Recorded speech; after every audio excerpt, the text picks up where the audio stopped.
আল্লাহ রাব্বুল ইজ্জাতুল জালাল ঘোষণা করেছেন, আমি মানুষকে এই পৃথিবীর খলিফা হিসেবে তৈরি করেছি।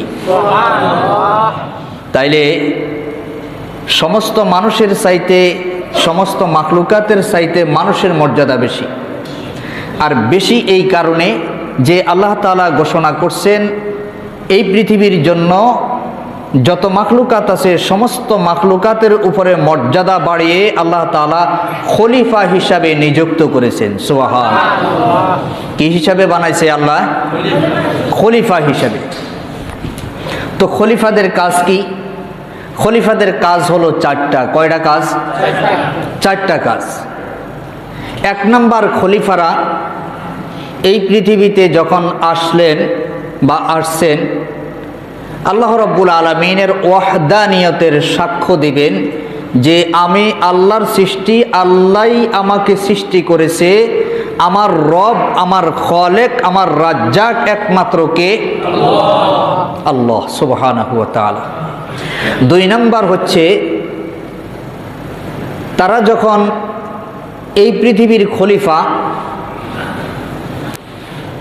তাদের মধ্য থেকে, আমাদের মধ্য থেকে, মানব মণ্ডলীর মধ্য থেকে যত পয়গাম্বর আল্লাহ তাআলা প্রেরণ করেছেন, সমস্ত পয়গাম্বররা আল্লাহর পক্ষ থেকে এসেছেন এবং খলিফা হিসাবে, খলিফাদের নেতা হিসাবে এসেছেন। এটাই সত্য, এই কথার উপরে বিশ্বাস করা। নাম্বার 3, আল্লাহর উপরে, আল্লাহর ওয়াহদানিয়তের উপরে, সৃষ্টি জগতের উপরে, ক্ষমতার উপরে বিশ্বাস স্থাপন করার পরে, নবীর উপরে ঈমান আনার পরে তারা কি করবেন? এই জমিনের মধ্যে আল্লাহ তাআলার পক্ষ থেকে পয়গাম্বরদের কাছে যেই সকল বিধানগুলো আসছেন সেই বিধানগুলোর বাস্তবায়ন করবে। কি করবে? বাস্তবায়ন করবে। 4 নাম্বার, আল্লাহর খলিফারা এই পৃথিবীতে যখন বিচারণ করবেন, সমস্ত মাখলুকাতের যাকে যেইভাবে যতটুকুন সম্ভব সমস্ত মানুষের তাদের সম্পূর্ণ হকগুলো তাদেরকে আদায় করে দিবেন। এই 4টি কাজ যদি তারা করেন, তাহলে আল্লাহ রাব্বুল আলামিন ঘোষণা দিয়েছেন, আমার জান্নাত থেকে এই আদম সন্তানেরা আসছে, আবার তারা আমার এই জান্নাতে চলে যাবে।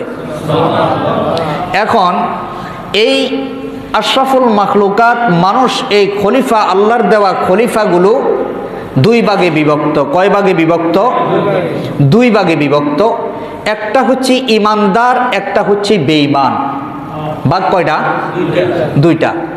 যারা ঈমানদারদের দলে থাকবে তারা যাবে জান্নাতে। তারা কোথায় যাবে? জান্নাতে।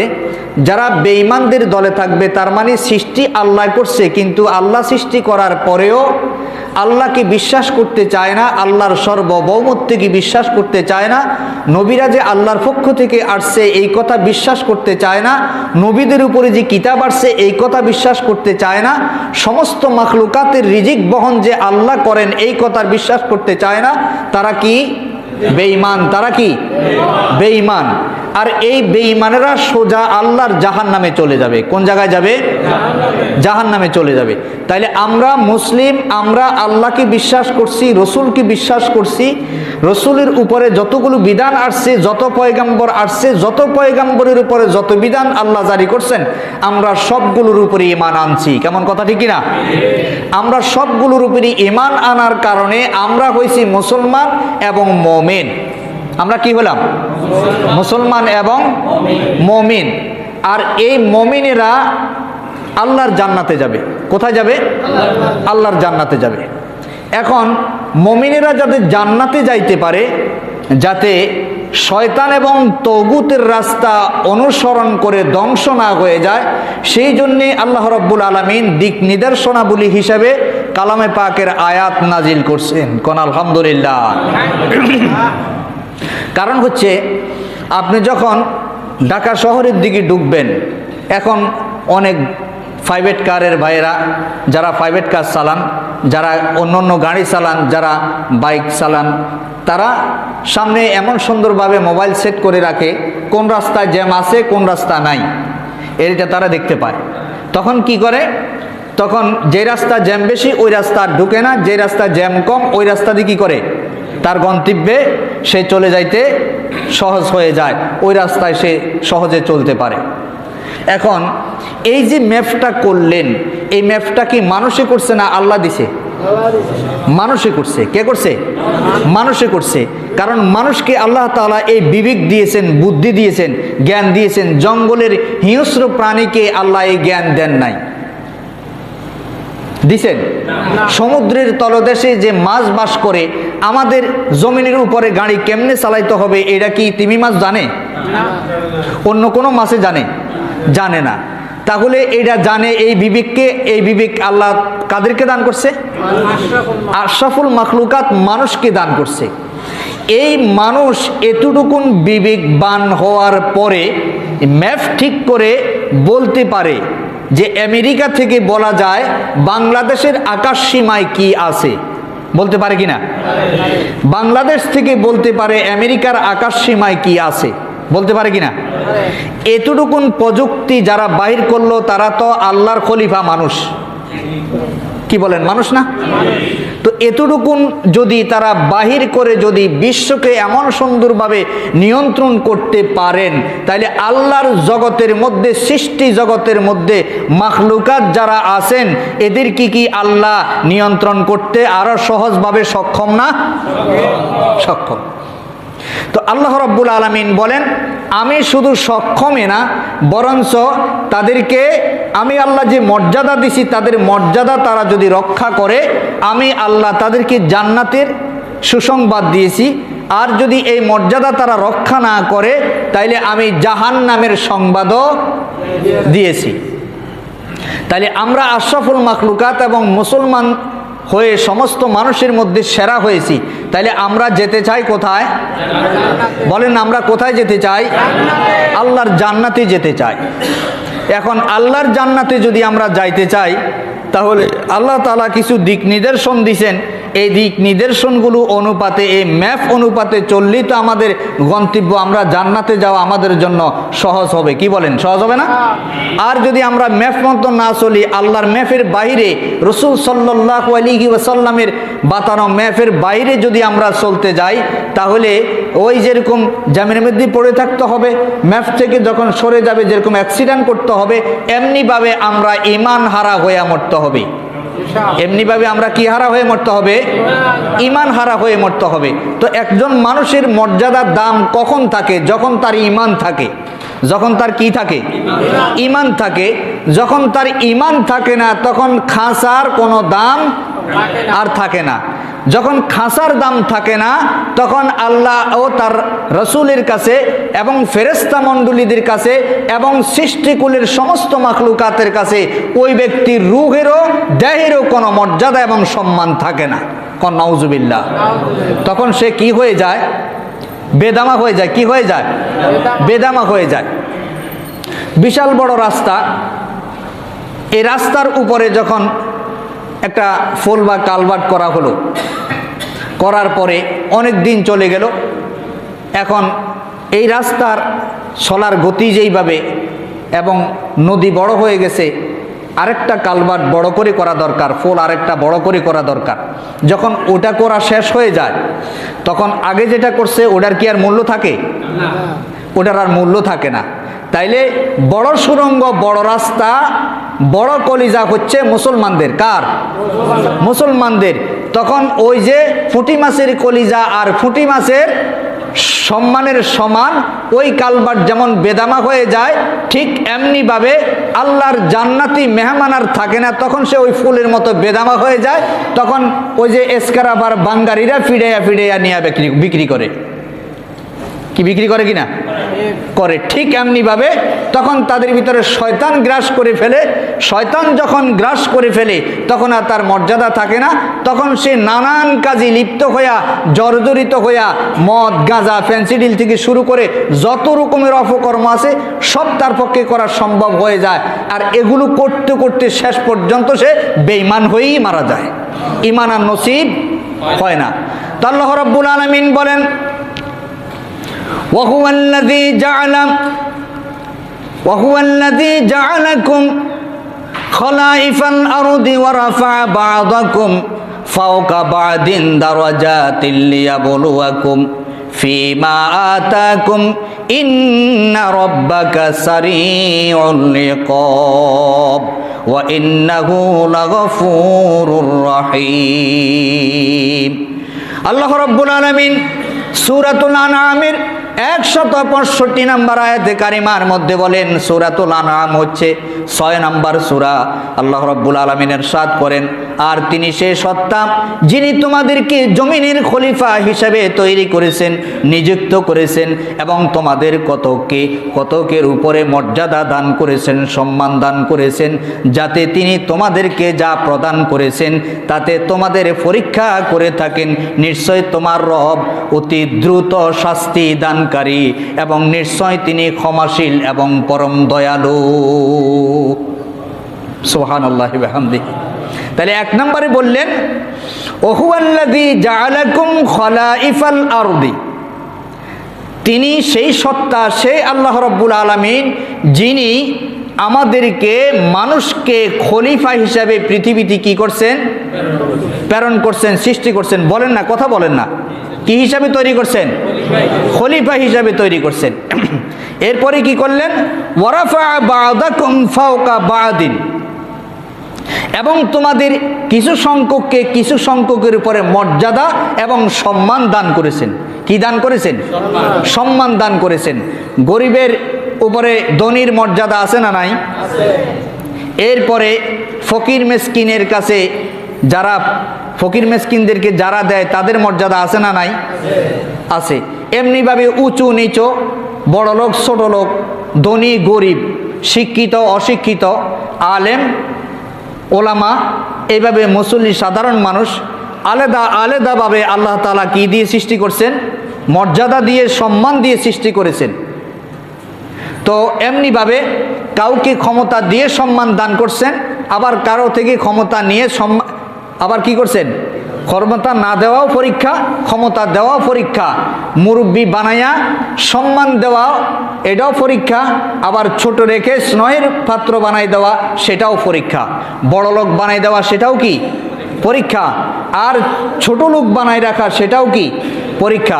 শিক্ষিত বানানো, এটাও পরীক্ষা। অশিক্ষিত রাখা, এটাও পরীক্ষা। আলেম বানানো, সেটাও পরীক্ষা। আবার গায়রে আলেম বানিয়ে রাখা, সেটাও কি পরীক্ষা। তাইলে বান্দার হায়াতি জিন্দিগি কোনো বান্দাই আল্লাহর পরীক্ষা থেকে খালি না। কোনো বান্দাই আল্লাহর পরীক্ষা থেকে কি না? খালি না। তাহলে আল্লাহ এইভাবে মর্যাদা দান করলেন যাতে তিনি তোমাদেরকে যা প্রদান করেছেন তা তোমরা অনুসরণ করতে পারো, তা অনুপাতে আমল করতে পারো, জিন্দিগি গঠন করতে পারো, তোমরা জীবন পরিচালনা করতে পারো, আর তোমরা মর্যাদার অধিকারী হতে পারো। তাতে তোমাদের পরীক্ষা রয়েছে। এই সবগুলো দেওয়ার মানে হচ্ছে আল্লাহ আমাদেরকে পরীক্ষা করেন, আমাদেরকে খলিফা বানায় ছেড়ে দিয়েছেন। শুধু ছেড়ে দেন নাই, পরীক্ষাও করতেছেন। এই জন্যে পরীক্ষা করেন কে পরীক্ষায় উত্তীর্ণ হয়। পরীক্ষায় কে উত্তীর্ণ হয়? যখন ছাত্ররা দেয় তখন পাইকারি ব্যাগের সকলের সামনে খাতা যায় কি যায় না? প্রশ্নপত্র সকলের সামনে যায় কি যায় না? সকলের সামনে যায়। কিন্তু যে বেশি লিখতে পারে, ভালো লিখতে পারে না, মার্ক সে বেশি পায়।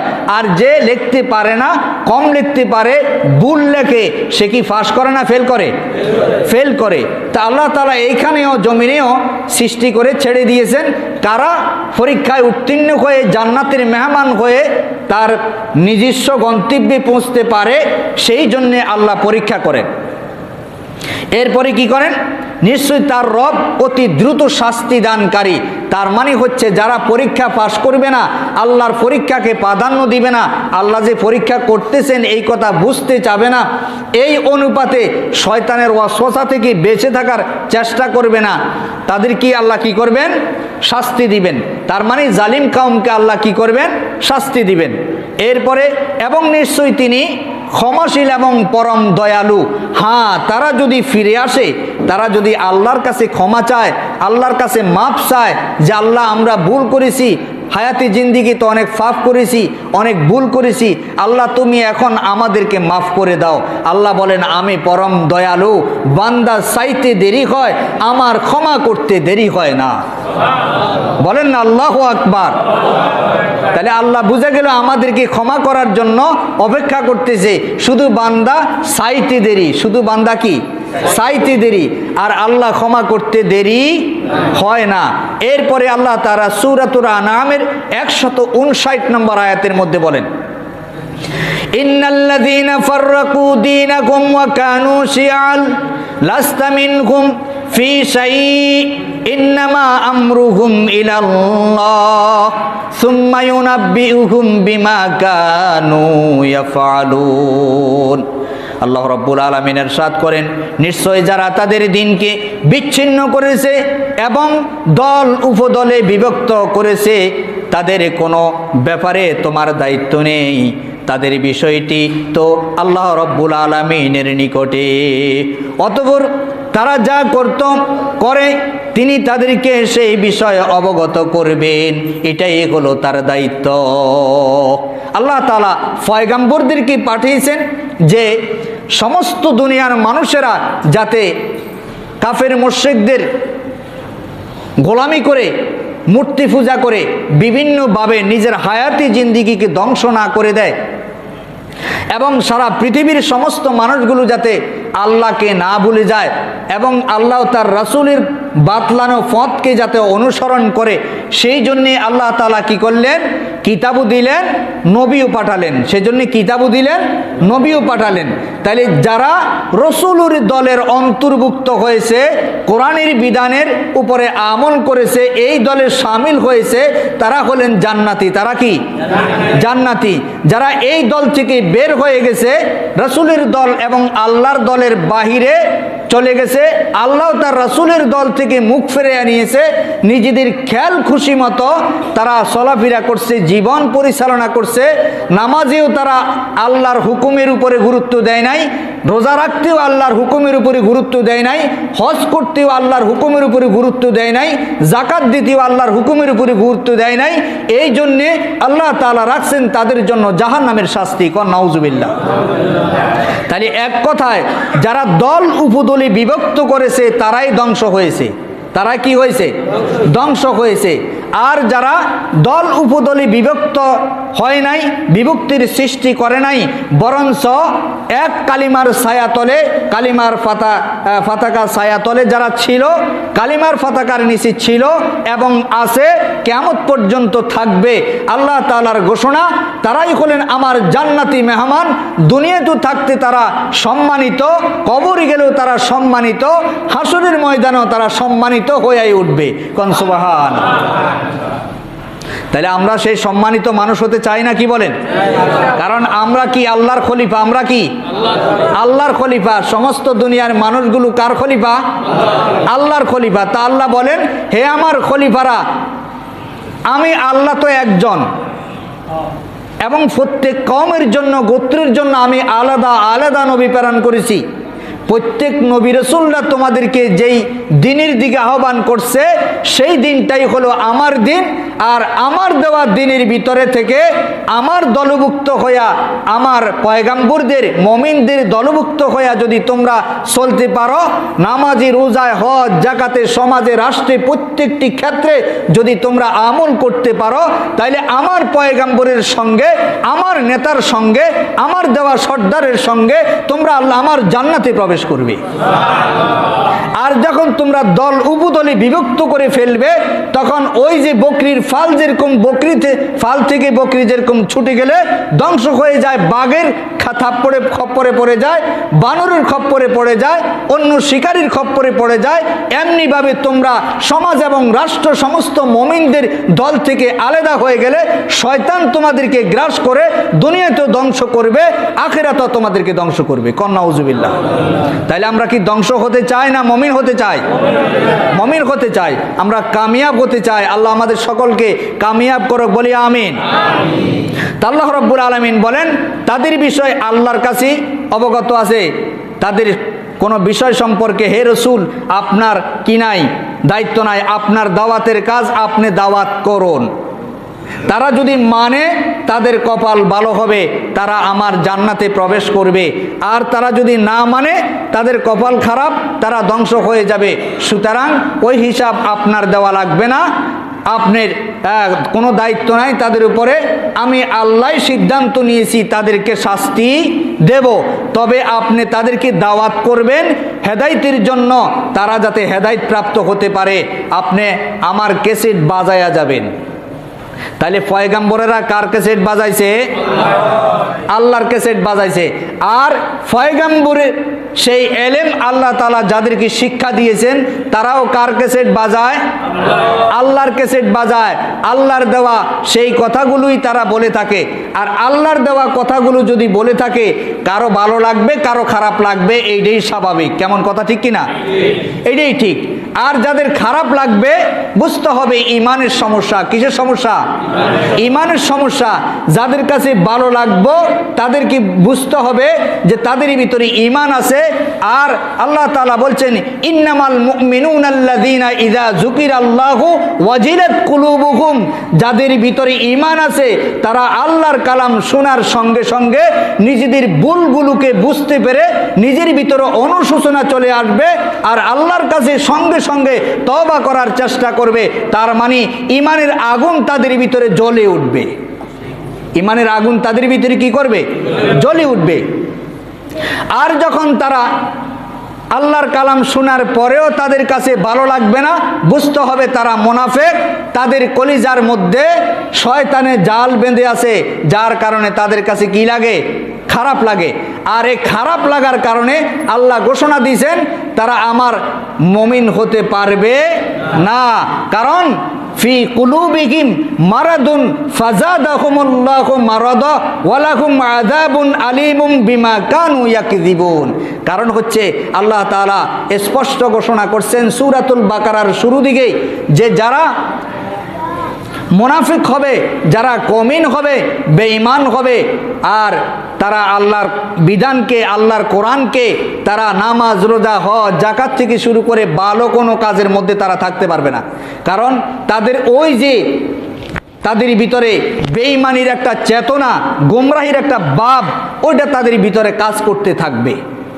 আর এই কাজ যখন করতে থাকবে এই অবস্থায় তাদেরকে মৃত্যু দেওয়া হবে, এই অবস্থা আরো তাদের বৃদ্ধি করে দেওয়া হবে। এই কুমন্ত্রণার যন্ত্রণাটা আরো বৃদ্ধি হয়ে যাবে, তাদের জিদ বেড়ে যাবে। কোরআন শুনলে, হক কথা শুনলে, ভালো কথা শুনলে জিদ বেড়ে যাবে, তাদের আক্রোশ বেড়ে যাবে। এই অবস্থায় তাদের কি হবে? মৃত্যু হবে। আর এই অবস্থায় মৃত্যু হওয়ার মানে হচ্ছে বেঈমান হয়ে মরা। নাউযুবিল্লাহ।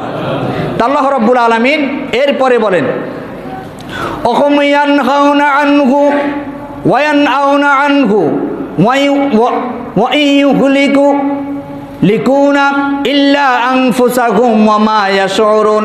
সূরাতুল আনআমের 26 নম্বর আয়াতে কারিমার মধ্যে আল্লাহ রাব্বুল আলামিন ইরশাদ করেন, আর তারা তার থেকে নিষেধ করে, বাধার সৃষ্টি করে এবং তার থেকে দূরে থাকে, আর তারা ধ্বংস করে কেবল নিজেদেরকে, অথচ তারা অনুভব করতে পারে না। তারা একজন আমল করতেছে, তার আমল কেউ ভালো লাগে না। একজন ভালো কথা বলতেছে, তার ভালো কথা বলাও কি লাগে না? ভালো লাগে না। তার মানে হচ্ছে আল্লাহ তাআলার হুকুমের উপরে চলা তার কাছে ভালো লাগে না। ভালো না লাগার কারণে আল্লাহর পথে চলতে মানুষকে বাধার সৃষ্টি করে, আল্লাহর কথা বলতে মানুষকে বাধার সৃষ্টি করে। যখন বাধার সৃষ্টি করে আল্লাহ বলেন তারা শুধু বাধা দিয়ে বরঞ্চ অন্যদেরকে বাঁচাই রাখে না, বরঞ্চ তারা নিজেরা নিজেদেরকে ধ্বংস করে, নিজেরা নিজেদেরকে কি করে দেয়? ধ্বংস করে দেয়। আর আল্লাহ তাআলা বলেন অথচ তারা অনুভব করতে পারে না, তারা যে আস্তে আস্তে কি হয়ে যাইতেছে? ধ্বংস হয়ে যাইতেছে, ধ্বংসের কাতারে চলে যাইতেছে। তারা মনে করে আমাদের শক্তি আছে, আমাদের পাওয়ার আছে, আমাদের কথা বলার জায়গা আছে, আমরা কথা বলতে পারি, আমাদের সব জায়গায় আমাদের কি প্রবল বিস্তার আছে, সুতরাং আমরাই সব। আল্লাহ তাআলা বলেন না, বরঞ্চ তোমরা যে নিজেদেরকে সব আমরা বলে দাবি করো, বরঞ্চ তোমরা ধ্বংস হচ্ছ। সুতরাং তোমরা সেই ধ্বংস থেকে ফিরে আসো। কার ঘোষণা? আল্লাহ আমাদেরকে, আমাদের সকলকে ধ্বংস থেকে হেফাজত করো, বলি আমিন। ওয়ান আব্দুল্লাহ ইবনে মাসউদ রাদিয়াল্লাহু তাআলা আনহু قال قال رسول الله صلى الله عليه وسلم إن الإسلام بدأ غريبا وسيعود غريبا كما بدأ فطوبى للغرباء أو كما قال النبي عليه الصلاة والسلام رواه الترمذي রাসূলুল্লাহ সাল্লাল্লাহু আলাইহি ওয়াসাল্লাম বলেন, আব্দুল্লাহ ইবনে মাসউদ রাদিয়াল্লাহু তাআলা আনহু থেকে বর্ণিত, তিনি বলেন রাসূল সাল্লাল্লাহু আলাইহি ওয়াসাল্লাম বলেছেন, অপরিচিত অবস্থায় ইসলাম কায়েম হয়েছে, জিন্দা হয়েছে, তোমাদের মাঝে উপস্থিত হয়েছে, এবং যে অবস্থায় তার সূচনা হয়েছিল আবার সেই রকম অপরিচিত অবস্থায় ইসলাম ফিরে যাবে। তুমি কি ইসলাম নিয়ে বাঁচতে চাও না ইসলাম ছাড়া বাঁচতে চাও? তোমার সিদ্ধান্ত। যদি তুমি ইসলাম নিয়ে বাঁচতে চাও, ইসলাম নিয়ে মরো, তাহলে তোমার কপাল ভালো, তুমি জান্নাতি মানুষ। আর যদি তুমি ইসলাম ছাড়া বাঁচতে চাও, ইসলাম ছাড়া মরো, তাইলে ইসলামের কোনো ক্ষতি হবে না, দ্বীনের কোনো ক্ষতি হবে না, বরঞ্চ তুমি নিজে দুনিয়াতে ধ্বংস হলে কবরেও তোমার ধ্বংস, হাসরের ময়দানেও তোমার ধ্বংস। কোন নাউজুবিল্লাহ। তাহলে ইসলাম অপরিচিত অবস্থায় আসছে, আবার অপরিচিতভাবে চলে যাবে। আল্লাহর হাবিব সাল্লাল্লাহু আলাইহি সাল্লাম বলেন, সুতরাং অপরিচিতদের জন্যই সুসংবাদ। যারা এই অপরিচিত অবস্থায় আসা ইসলামকে, দ্বীনকে যারা নিজেদের মনোনীত দ্বীন হিসেবে গ্রহণ করেছে, তারাই ধন্য, তারাই সফলকাম। কারণ কি? কারণ হচ্ছে আল্লাহ তাআলা বলছেন, ইন্নাদ-দীনা ইনদাল্লাহিল ইসলাম। আল্লাহ তাআলার কাছে একমাত্র মনোনীত প্রিয় হচ্ছেন ইসলাম, দ্বীনিয়াল ইসলাম। এই ছাড়া যত ধর্ম আছে, যত দিন আছে, যত মত আছে, যত ফত আছে, সব হলো গোমরা, সব হলো ধ্বংস, আল্লাহর কাছে মনোনীত নন এবং গ্রহণযোগ্য নন। তো রাসূল সাল্লাল্লাহু আলাইহি ওয়াসাল্লাম বলেন, সুতরাং যারা এই অপরিচিত দ্বীনকে গ্রহণ করে দ্বীনের সঙ্গে পরিচিত করালো, দ্বীনের সঙ্গে পরিচয় হলো, এরাই হলো সুসংবাদ প্রাপ্ত, এরাই হলো সফল, এরাই হলো ধন্য। আর যারা কোরআনের সঙ্গে দুশ্মনী করলো, কোরআনওয়ালাদের সঙ্গে দুশ্মনী করলো, হাদিসের সঙ্গে দুশ্মনী করলো, রসুলের সঙ্গে দুশ্মনী করলো এবং আল্লাহ তার রাসূলের সংবিধানকে অস্বীকার করলো, তারাই হবে দুনিয়াতে ধ্বংস, আখিরাতেও ধ্বংস। তাদের দুনিয়াতে 7টা ধ্বংস। ইমাম গজ্জালী রহমতুল্লাহি আলাইহি বলছেন 10 প্রকারের ধ্বংস তাদের দুনিয়াতে, এবং কবরে গেলেও 5 প্রকারের ধ্বংস তাদের জন্য। কোন নাউজুবিল্লাহ। বিস্তারিত আলোচনা করার সময় নাই, পরবর্তীতে ইনশাআল্লাহ বলার চেষ্টা করব। এরপরে আল্লাহ রাব্বুল আলামিন বলেন সূরাতুল আনআমের 10 নম্বর আয়াত, ওয়ালাকাদিস তুখজি বিরসুলিম মিন ক্বাবলিকা ফাহাকা বিল্লাযিনা সাখিরু মিনহুম মা কানু বিহি ইস্তাহজিউন। আল্লাহ তাআলা সূরাতুল আনআমের 10 নম্বর আয়াতে কারিমার মধ্যে ইরশাদ করেন, আর অবশ্যই তোমার পূর্বে নবীদেরকে, রসুলদেরকে নিয়ে তারা উপহাস করেছিল। পরে যারা তাদেরকে নিয়ে উপহাস করেছিল, তাদেরকে তাদের উপহাস বেষ্টন করে রেখেছিল। তার মানে উপহাস অবস্থায় তাদেরকে আল্লাহ ধ্বংস করেছিল। কোন নাউজুবিল্লাহ। লূত আলাইহিস সালাতু ওয়াস সালামের কওমকে আল্লাহ ধ্বংস করছেন না? তা আল্লাহ সেই কথা স্মরণ করে দিয়ে বলেন, এরপরে ইব্রাহিম আলাইহিস সালাম বাবা আজরকে ডাকলেন, দ্বীনের দিকে আহ্বান করলেন, বাবা তুমি যেই কাজ করতেছো এই কাজ কোনো কাজ না, সুতরাং তুমি কি করো, এই কাজ থেকে ফিরে আসো। আজর নিজে তো মানলই না, বরঞ্চ নমরুদের অগ্নিকুণ্ডে ফালানোর জন্য নমরুদকে সহযোগিতা করছে। নমরুদকে কি করছে? সহযোগিতা করছে। ইব্রাহিম আলাইহিস সালাতু ওয়াস সালামকে উলঙ্গ করে আগুনে নিক্ষেপ করবে, তো সেই কাপড় কে খুলবে? কেউ সাহস করে না। তারা যদিও মানে নাই, সবাই জানতো ইব্রাহিম আলাইহিস সালাম আল্লাহর খলিফা, আল্লাহর পয়গম্বর। কয় না সুবহানাল্লাহ। জানতো কিনা সবাই? সবাই জানতো যিনি আল্লাহর পয়গাম্বর। সুতরাং আল্লাহর পয়গাম্বরের সাথে বেয়াদবি করা যাবে না। এখন আজরকে ডাক দিয়ে বলল, আজর তুমি বলো তো তোমার সন্তান যে আমাদের কথা মানে না, তাকে অগ্নিকুণ্ডে নিক্ষেপ করব, এখন পরামর্শ কি? কিছুক্ষণ পরে একবারে লম্বা জুব্বা টুব্বা গায়ে দিয়া বিশাল বড় সুরুত ধরে এক লোক হাজির। বলে আপনি কে? বলে আমি একজন ফতিক। আপনার কাজ কি? কয় আপনারা যে ইব্রাহিমকে যে আগুনে নিক্ষেপ করবেন এটার পরামর্শের জন্য লোক খুঁজতেছিলেন, আমি সেই পরামর্শ দেওয়ার জন্য আসলাম। সে কে? মিস্টার ইবলিস। মিস্টার ইবলিস। ইবলিস আসছে কিসের সুরত ধরে? সলিহিন মুত্তাকি ফরেজগারের সুরত ধরে আসছে। আয়সা বলতেছে তো বলে তাইলে আমাকে পরামর্শ দেন। বলে আমি তো বুদ্ধির বাবা, বুদ্ধি দেওয়ার জন্য তো আসলাম। তো বলে বুদ্ধি দাও। বলে তোমরা যে সড়ক তৈরি করছো 70,000 ফেরেস্তা ওই সড়ক ধরে ওই ঝুলি রেখে দাও, এটা জিন্দিগিতে উঠবো না। তো কী করবো? তোকে এটা কাজ করতে হইলে এখানে কেউ বলছেন চতুর্দিকে নর্তকীদেরকে উলঙ্গ নাচাইতে হবে। নাউজুবিল্লাহ। তার মানে বিশৃঙ্খলার সৃষ্টি করতে হবে। আর কেউ বলছেন ইব্রাহিম আলাইহিস সালাতু ওয়াস সালামের পরনে যে জান্নাতি পোশাক আছে এই পোশাক খুলে ফেলো, এই পোশাক খুলে উলঙ্গ করে দাও, তখন ফেরেশতারা লজ্জায় তার কাছ থেকে সরে যাবে। কারণ ফেরেশতারা উলঙ্গ ব্যক্তি দেখতে পারে না, তাদের লজ্জাবোধ বেশি। আমাদের শরম লজ্জা কম, কিন্তু ফেরেশতাদের লজ্জাবোধ বেশি। যখন এই প্রস্তাব আসলো যে কে টান দিয়ে লুঙ্গি খুলবে, কাপড় খুলবে, পায়জামা খুলবে, তখন আজর বললেন সব পুরস্কার আমি নিয়েছি, এই পুরস্কারটা আমি নেব। কারণ কেউ তো কথা বলে না, সাহস করে না, তো একজন দিদি তো করান লাগবো। এখন আজর আসলো সামনে। আল্লাহর পয়গম্বর ইব্রাহিম আলাইহিস সালাম আল্লাহর উপরে অবিচল বিশ্বাস এবং আস্থা রেখে যখন দাঁড়িয়েছিল, আল্লাহর পয়গম্বরের কাছে জিবরাইল আমিন হাজির হয়ে বললেন, ও আল্লাহর পয়গম্বর, ও আল্লাহর খলিল, আপনাকে এখনই আগুনের কুণ্ডলিতে নিক্ষেপ করা হবে, আপনার পোশাক আপনার শরীর থেকে খোলা হবে। আপনি যদি অনুমতি দিতেন, আমার সঙ্গে 70,000 ফেরেশতা আছে, আপনি অনুমতি দিলে এই জগৎ সুদ্ধা ইব্রাহিমে নমরুদের আগুন সুদ্ধা আমি ধ্বংস করে দিতে পারি। আপনি আমাকে সাহায্য করার জন্য শুধু অনুমতি দেন।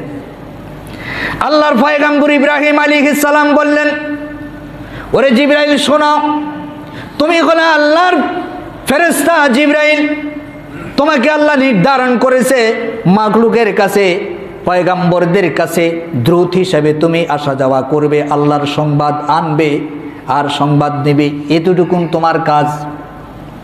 কিন্তু আমি তো সেই পয়গম্বর যার কাছে আল্লাহ তোমাকে দিয়ে সংবাদ পৌঁছায়, আমি সেই সংবাদ পেয়ে আমি সেই পয়গম্বর হইয়া আমার আল্লাহ কি আমাকে দেখতেছে এই কথার ঈমান কি আমার কমে গেছে নাকি? তুমি কি জানো না আমার আল্লাহ আমাকে দেখতেছে? আমি তো অন্ধ কোনো আল্লাহর ইবাদত করি না, আমি তো আল্লাহ যে আল্লাহর ইবাদত করি সে আল্লাহ তো সমস্ত সৃষ্টি জগতের কুল কায়নাতের মালিক, তিনি পালনেওয়ালা, তিনি তো আমাকে দেখতেছেন। আমি তোমার কাছে কেন সাহায্য চাবো? তুমি তো মাখলুক, তুমি সরে যাও, তুমি তোমার কাজ করো। আল্লাহর কাছে চলে গেলেন, যাই বললেন বারে লাগি আপনার পয়গম্বর কোনো সাহায্য চায় না, আপনি বলে আপনার পয়গম্বরের জিম্মাদার, আপনি বলে হেফাজত করবেন, এই জন্য সে বিশ্বাস করে এর উপরে ইস্তেকামত, সে এক চুল পরিমাণ লড়ে না। এই দিকে আজর কি নির্দেশ করা হলো, তোমার সন্তানের পায়জামা রশি তুমি খুলে ফেলো। জামা খুলে ফেলা হলো, পায়জামা রশি ধরে টান দিল, টান দিতে দেরি হলো। ইমাম কুরতুবী বলেন এবং ইমাম গজ্জালী রহমতুল্লাহি আলাইহি বলেন, অন্যান্য আরো 58 জন ইমাম মত পেশ করেছেন। জিবরাইল আমিন তখন চতুর্থ বা সপ্তম আকাশের উপরে ছিলেন। আল্লাহ রাব্বুল আলামিন বললেন, ও জিবরাইল শোনো, আমার পয়গম্বর ইব্রাহিমকে উলঙ্গ করা হচ্ছে। আমার জান্নাতের মধ্যে একটা পোশাক আছে, সেই জান্নাতি পোশাক নিয়ে তাড়াতাড়ি করে রশি টান দিলে পায়জামা নিজে নিচে পড়ার আগে আমার ইব্রাহিমের গায়ে জান্নাতি পোশাক পরিধান করায়া দাও। জিবরাইল আমিন বলেন, আমি দ্রুত গতিতে 4 বার আমি দ্রুত গতিতে এই পৃথিবীতে আসছিলাম। তার মধ্যে একবার হচ্ছে ওই সময় যখন ইব্রাহিম আলাইহিস সালামের পিতা ধরে টান দিল, পায়জামার ফিতা ধরে টান দিল তার বাবা আজর। ফিতা ধরে টান দেওয়ার সঙ্গে সঙ্গে যখন ইব্রাহিম উলঙ্গ হয়ে যেতে লাগলো, তখন আল্লাহ তাআলা আমাকে হুকুম করলেন, তাড়াতাড়ি করে যাও জান্নাতি পোশাক নিয়ে। আমি আমার 600 ফাঁকা জাপটা দিয়ে আমি এত দ্রুত গতিতে আসলাম, কোনো দিন আমি এত দ্রুত গতিতে আর আসি নাই। আমি এসে যখন জান্নাতি পোশাকটা পরিধান করা দিলাম, রশিও টান মারলো, পায়জামা পড়ে গেল, জান্নাতি পোশাকটা যখন উপরে আমি আল্লাহর হুকুম মতো ছেড়ে দিলাম, আল্লাহর পয়গম্বর পোশাক আবৃত হয়ে গেল। আল্লাহর পয়গম্বরের ইজ্জত আর দুনিয়ার কাফের মুশরিকেরা আর দেখে নাই। আল্লাহ তাআলা হেফাজত করলেন, আর ওই রশির টান দিয়ে সঙ্গে সঙ্গে সড়ক টান মারছে, ওই জান্নাতি পোশাক আর খুলতে তারা পারে নাই। তাহলে দুনিয়ার মানুষ জাগতিক পোশাক টান দিয়ে খুলে ফেলতে পারে, কিন্তু আল্লাহর জান্নাতি পোশাক টান দিয়ে খোলার ক্ষমতা নাই। এই সকল শক্তির মালিক কে?